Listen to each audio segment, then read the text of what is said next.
what I realized personally was it's not me who saves the homeless, but the homeless who save me.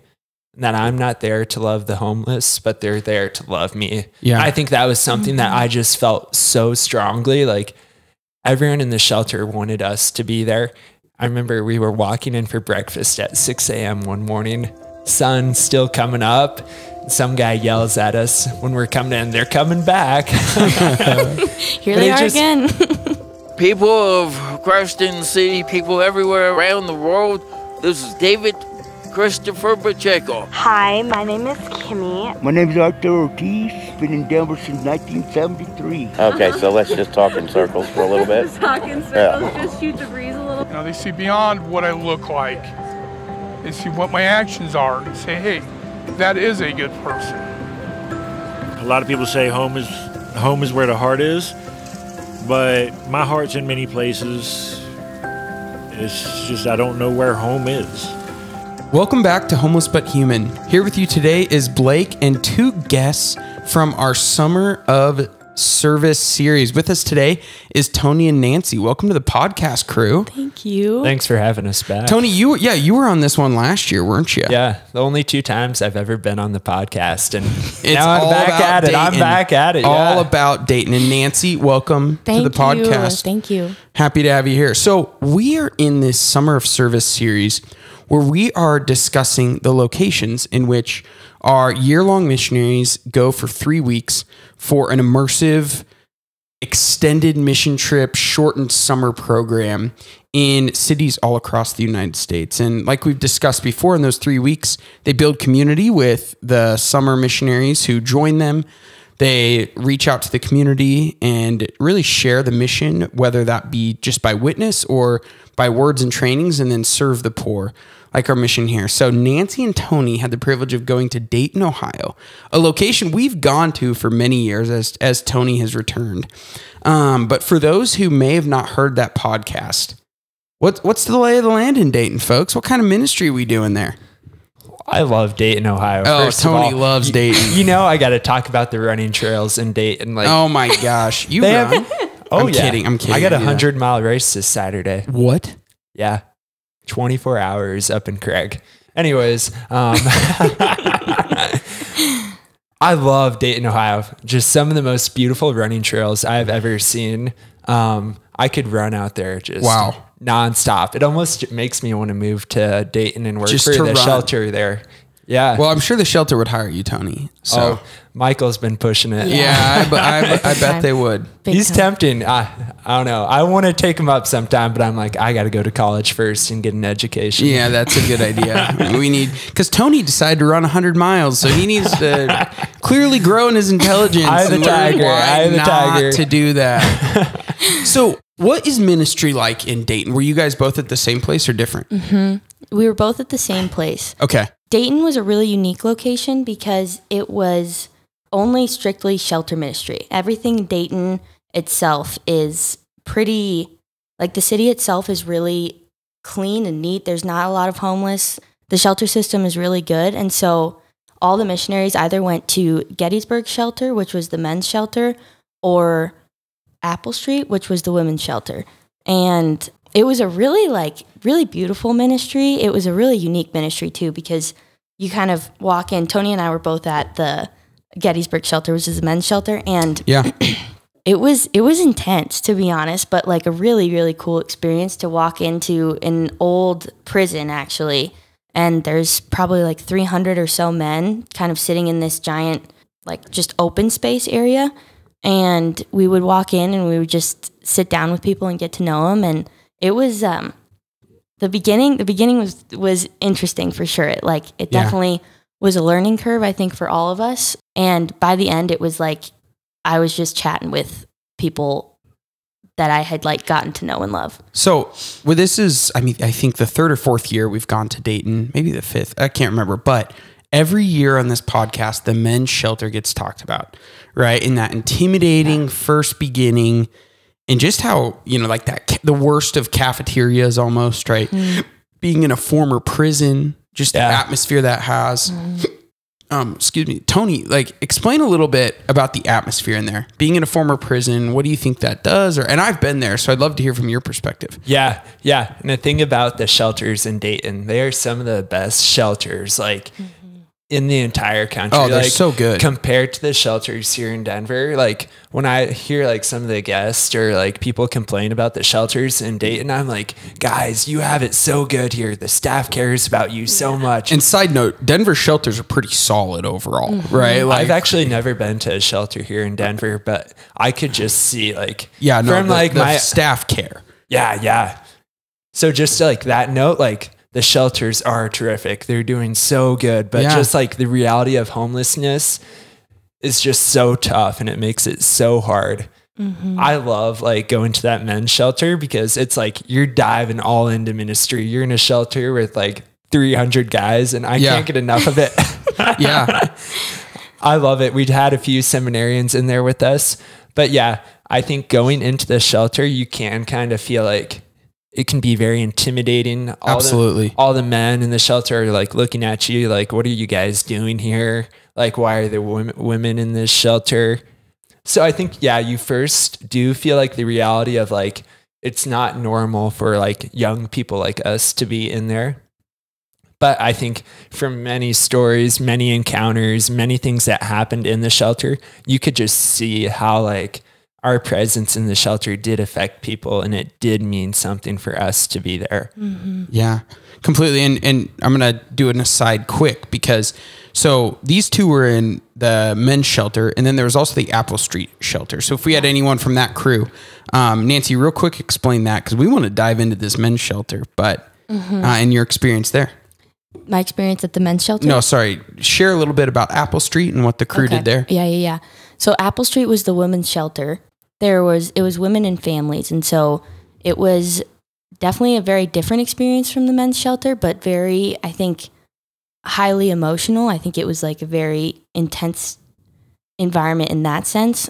But I didn't spend a lot of time there, but the time I did spend, it was like, you just immediately dove deep, like no matter what, I think, which is a very like common difference between men and women. But with the women, it was like, I would sit down with someone and ask him a couple questions and it'd be like, boom, like we're going like, we're going wounds. We're going with the men, you talk about the weather for like the first 3 encounters. First 3 days. Yeah.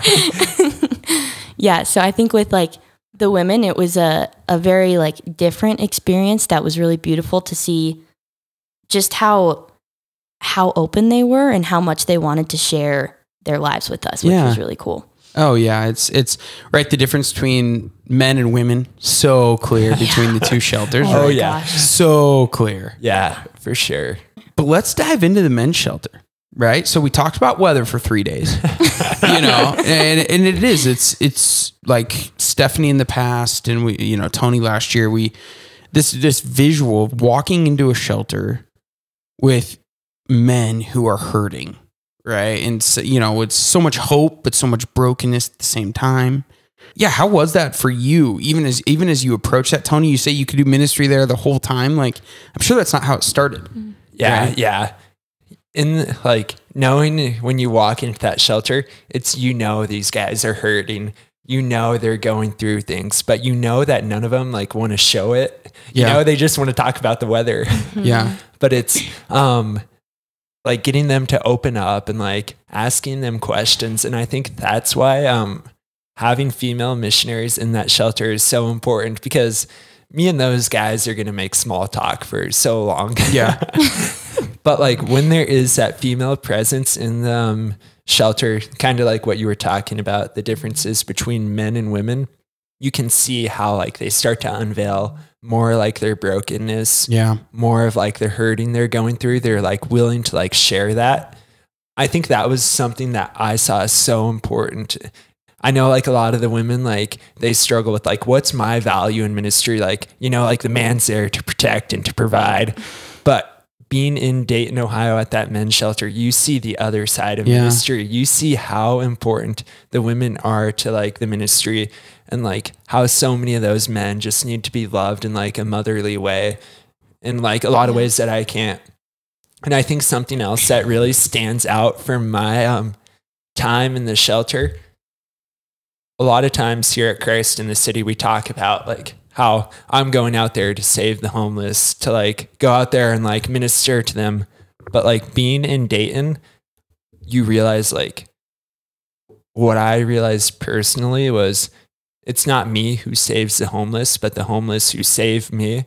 And that I'm not there to love the homeless, but they're there to love me. Yeah. I think that was something that I just felt so strongly. Like everyone in the shelter wanted us to be there.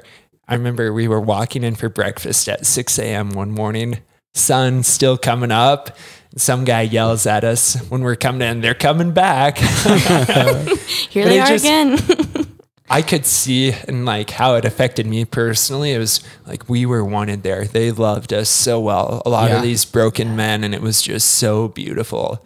Is one thing that stands out to me and how like ministry affected me. It was they loved us so well. Yeah, and we right when we go to the streets, we know that if we're just gonna love one sided, that's not a friendship. That's not true encounter, right? It's letting them encounter us back, them, loving us back. But it can be tough on the streets, right? And so to have that place in the shelter where, sometimes on the streets, it just feels like we're the ones giving, or, it's the ones giving and it's not landing anywhere. But that's not always, obviously that's not the case, right? But in the shelter to see that so blatantly is remarkable. And then you said a lot about the female presence, and man, I am all about that and agree so much. Nancy, from being a woman in that shelter, what do you think like that female presence added? Yeah, it was a really cool experience to be a woman in the men's shelter.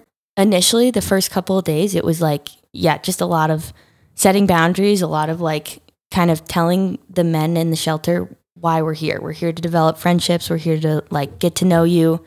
And one thing that I just like really loved about being at the men's shelter in particular was like the different levels that you hit with them, I guess, is for lack of a better term. But like there was like one day where we weren't like getting anywhere super deep with anyone. And so me and my partner went outside and just started shooting hoops. And by the end of the day, there were probably like 10 or 15 guys, and we were just playing pig and like getting to know them. And it was so much fun. Like it was just very like lighthearted and easy. And it was human. It was very human. Yeah. Very human. Yeah. And it was really cool too, because we were just like get their names, and then I would just like come up with a billion different nicknames for them as they were like shooting hoops and kind of like, mess around with them a little bit.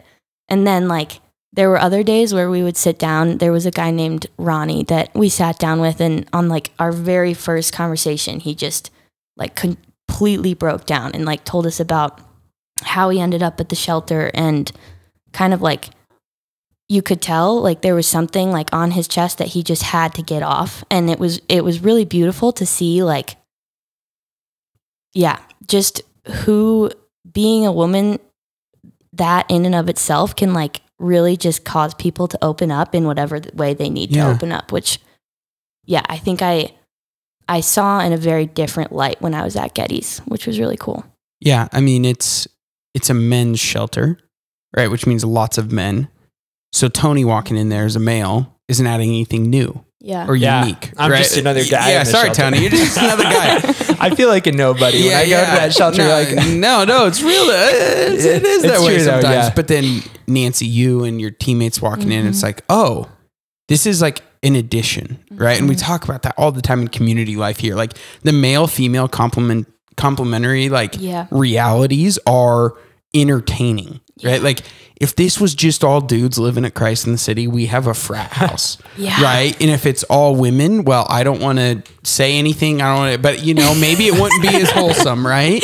But it's like that reality of like the male female dynamics. Yeah. It was also really cool too, to see like a sense of respect evoked in them throughout the 3 weeks, as well as like by the end, like I didn't have to set any boundaries with the people I had gotten to know. And like, they were like thanking us deeply for like us coming into the shelters and hanging out with them. And like, it was really neat to see this like transformation, I think, that happened over the course of the 3 weeks, and how differently they looked at us, and how much they respected us at the end, which was really cool. I imagine they see that transformation like every year when we bring missionaries to Dayton. I definitely saw it last year, and it's so hard because I want more time there. Yeah. I know Michael's really wanting us to be there year long. Yeah. The head of the shelters, he is very adamant. And when he listens to this, he is going to love it. He wants everyone to know. You can see the impact. You can see it, and it's just so obvious, the transformation. You see men start to build community with each other. Like, sometimes it's funny. You'll see two guys that don't know each other, like hanging out with us, and then they'll introduce themselves to each other. And it's funny because it's awkward because like they live together, but they don't know each other. But you even see that, how the men start to build community with each other. It's just so hard because I wish we did have more time there. Yeah. Because you do see in like a place where maybe it's, they got food, shelter, and a bed. And it's like, why are you going there to do ministry? Shouldn't you go out to those who are on the streets? But no, you do really see the impact that our mission does have in the shelters. That loneliness, right? Like we can be in a sea of people and be completely isolated. Yeah. Sometimes it's scarier, right? Like to be, it's so much worse. To be in a sea of people and have no one know you it's one of the worst feelings. Or at least when you're by yourself, you're like, well, no one knows me here because I'm alone. It's like we can at least justify that, but it can be hard, and even just those brief introductions. I love that. Yeah, it speaks to the core of our mission. It really does. Oh, so good. Yeah. Tony calls it ministry on steroids, and that's totally what it was. Like you don't see, it's harder to see the impact on the streets that you make because you don't see them every day. But like at the shelter, you see kind of the change in people like so tangibly, which is really cool. Oh, I love it. And I think being there, it shows like we need to take this culture of encounter like everywhere we go, not to just the streets, but like the streets, the shelter, like even in our neighborhood. Yeah. Like, tell us a little bit about your neighborhood ministry. What a transition, Tony. What a done transition. I was hoping you guys wouldn't notice. The shelter recently renovated a house from a man named Tony Ciani, from one Tony to another. Strong name. We hit it off perfect. We actually went to the retirement home. He's an older guy now. We went to the retirement home. Did you go twice to go visit him, or did you only go once? I went twice. Yeah, we went to go visit this guy's house. Had been their family house for like 100 years. Oh, it's crazy. That they donated to the shelter and had the missionaries living there. We called it the Ciani house. I love it. It was awesome.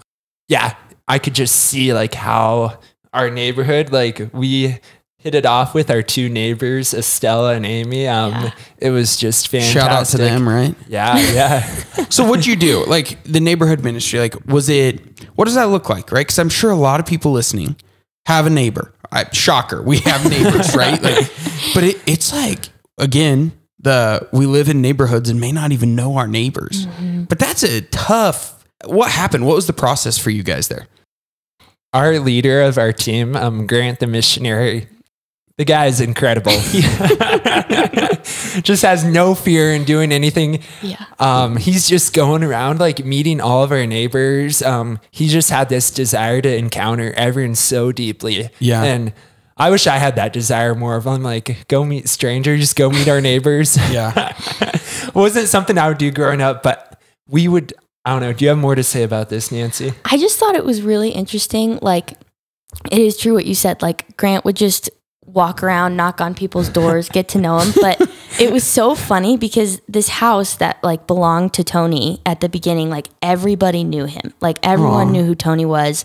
He obviously had a very like deep and like profound impact on the people that he met, myself included. Like when I met him, I was like very moved by, I don't know, just his kindness and his generosity.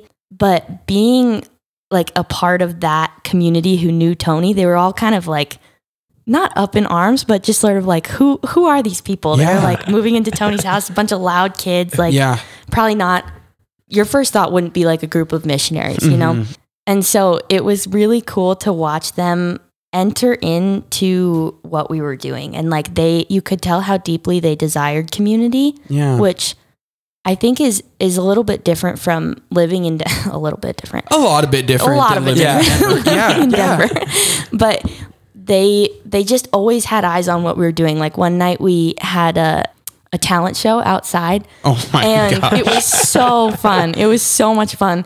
And we were like, there was one of the missionaries like jumped off the roof and was like throwing fruit. Like it was absurd. It was so fun. But a lot of talent there. Throwing fruit. Amy and her son actually came out. They're in the house to our left. Yeah. They came out on their front porch and were watching the talent show. It was so fun. We wanted them to come over and line dance with us, but there was even another story. We were out on the lawn in front of the house. This lady comes by. She had been Tony's neighbor for a really long time. Grew up in the house next to Tony. Yeah. She comes by, just says hi. We're inside having dinner. This lady comes by. Was her name Nikki? Was that right? I don't Vicky. know. Vicky. Oh, I'm going to feel so bad if I got it wrong. No, Vicky, we got you, girl. We got you. Vicky and Joe. So she came by, just said, hey, like I grew up in this house next door. Tony was an awesome guy. Aw. We're sitting inside having dinner. She comes back to the house, looks like she had been crying, just like deeply impacted by something. And she tells us, I want to host you guys for dinner. I want to invite you over to my house. We have dinner with her like a week later, and she was just sharing of how like much Tony impacted her. But it was just another way of where like I saw an opportunity like that we could encounter this lady that grew up in the house next to Tony. It was just incredible. It was really cool. Yeah. Then one other thing about Grant's mind, he had the idea of having a barbecue in our neighborhood. We invited all the staff shelter, everyone in our neighborhood. There were some migrants that actually came to, and Lydia and Sarah were talking to him in Spanish. I did a little bit. I think my Spanish is pretty good. But we had a neighborhood barbecue where we invited all the staff, everyone in our neighborhood. It was just so cool because it is like bringing that culture of encounter to everywhere. It was just awesome. And like people wanted it too, which was so cool. Like we just like started knocking on doors, and we had like Ostella, who was our neighbor across the street, and Amy like on the other side of us, just like all coming over and like so genuinely interested in what we were doing. And we were just, all we were doing was like making food for people. Yeah. And they're like, what? Why? And there's no reason. Yeah. Just to be in this neighborhood. I think we probably had 60 people there. Yeah. I don't know about Tony. Hey, I might be generous. We had 150 people there. Oh yeah. Tony and I are from Nebraska. We don't know how to count that well. It wasn't 60. My uncle is our superintendent, so this is very funny. I'll have to give him a shout out. Oh. Yeah, we went to the same high school. Oh, I always forget about that. Yeah, that's why Tony's on the podcast, folks. Because we're trying to get these Nebraskans. We should have a Nebraska podcast. We should. Oh my goodness, we should. We would love it too much, and no one else would. Yeah. No one else would listen. No one else would listen. No, it's crazy though, the community aspect, right? Of like not only Gettysburg and Apple Street, but just that community aspect in the neighborhood. Yeah, Nancy, any more thoughts on that? The community aspect? I think just watching people in Dayton, like I think there were a very specific few who were like trying to maintain community. I think like Michael Vanderberg was one of them. Tony Ciani was one of them. And like watching people who were around us like desire that so deeply was really, really moving for me. Like personally growing up in Denver and going to school in California, like people just don't really care about that, to be honest. And it was really cool to just like be outside on the front lawn, and like kids would come up, and like by the end, like a bunch of these kids like knew my name, and they were like, "Oh, hey, Nancy," as I was like walking down the street. And like, I don't know. I was very moved by old sense of community that people wanted in Dayton. Like, your neighbors. Yeah. That old, crazy. That's an old, I agree with you though, Nancy. Like that is not the common sentiment, right? But it's like that old mindset of like, no, I know my neighbors. I don't just know them. I wanted to know them and want to be a part of them. I think something that stands out, maybe a tip, one thing that we loved to do when we were at the Ciani house was spit sunflower seeds off our front porch and see who could spit sunflower seeds the furthest. We probably did There's that. no way there's a tip coming from this. Keep Oh, going, there Tony. is. There is. Keep going, You just Tony. wait There's and no see. way. There's not a chance. We did that for hours. We spit hundreds of seeds off that front porch. So fun. What I'm getting at though is it's like spending time on your front porch rather than like your back porch. You know, people go to like their back porch to like be away from people, Yeah. but like to be present on your front porch, like when Vicky came up to us, we were just out on the lawn. That like opened up that moment for an encounter. When all the times when we were outside spitting sunflower seeds, it like shows people that like you're willing to encounter people. Yeah. And that like you're making yourself available was something that like I thought was so funny. Like just us hanging out on the front porch opened us up to so many encounters. I would say in our neighborhood, like we saw this lady, like this was something that was really tough to see. There was this lady that had come by our house when we were sitting on the front porch, and she likely had been trafficked. And it was just so hard. You saw like so many of the extremes of just like being present on your front porch, people willing to like open for an encounter, the beauty of it. But then you just also saw like so many hard things. Just being present on your front porch was just something so big, but I think had an impact on our ministry so much. That is so true. I would also just like to add that I beat Tony. I still hold the record. You spit the farthest. I spit the farthest. Oh, your I got parents to are the going to be so proud. No way, no Mom way. and Dad, if you're listening. Everyone knows the truth, Nancy. Oh gosh. There was the fourth crack. I got it to the fourth crack. And I'll hold that record forever. Tony's a 3-cracker. Alrighty. But just making yourself available to like be encountered, just sitting on your front porch was just so big. Yeah. And one thing you mentioned there, and I think so important, is it can be so. Why wouldn't we? Right? Why wouldn't we want to open ourselves up for this? Right? It can seem like a no-brainer sometimes, but I think Tony and Nancy in various ways brought this up of like, because you also risk seeing the ugly. Right? Yeah. Like when you're on that front porch, you saw that poor woman who's potentially being trafficked. It's like you also expose yourself to the ugly. Like when you're hiding in your back, correct, you're not going to see either the good or the bad. And it's just like that reality though. When we go to the streets, we have some awesome stories. Yeah. And we have some horrific things that we hear and, you know, have to sit with. It doesn't, I think it can be scary, right? It can be scary to think it's going to take away, right? Like sitting on your front porch, seeing a bad is going to take away from the good, but it doesn't. Yeah. Right? No, it doesn't. Like you're still saying this, Tony. You still came in guns blazing because you love Dayton and Nebraska. And Nancy, even there, like with the shelter, like guns blazing, like, no, it was good. Mm-hmm. Oh, and there were hard things. Don't get us wrong, but it was good. And it's like that good outweighs the tough. Oh, so true. So true. Yeah. Yeah, no, I think that was a very big theme from you guys here of like, yeah, the men's shelter had its difficulties, right? Like exposing ourselves to friendship. You're open for a no, but it's worth it. Tony's going to start finding porches and sunflower seeds everywhere he goes. And then Nancy's going to come to beat him. I am. I really hope I have a front porch in North Dakota. And hopefully someday he'll clean up the sunflower seeds. Yeah, Tony. Missionaries are going to go back to that house next year and see like all the shells that are no, like... you better clean them up, boy. I'm kidding. I had to remind him all the time. Great. That's see the motherly presence. Yeah. It's so good. Clean your room, Tony. Clean your front porch. I think Michael saw our room, mine and Grant's room one time, and I was like, was it really messy? And he was like, no, it's not that bad. He's like, I've seen worse. And it's like, well, he also runs a homeless shelter, Tony. So I remember going back to one point, I was telling someone like leaving Christ in the city, like, how am I going to take this culture of encounter to like everywhere I go, to like college students, if I get a job somewhere? Yeah. And that was something like I really felt it was like taking this encounter everywhere I go, from like the 10Ks we did, going to the museum, our neighborhood, even the shelters. Was like, I could see how people just wanted to be encountered so bad. And even in Dayton, like whether I was on my runs, my 100-mile runs, was just taking this culture of encounter everywhere we went, and just seeing how Dayton needed it was just so impactful. Totally. Nancy, any final thoughts from you?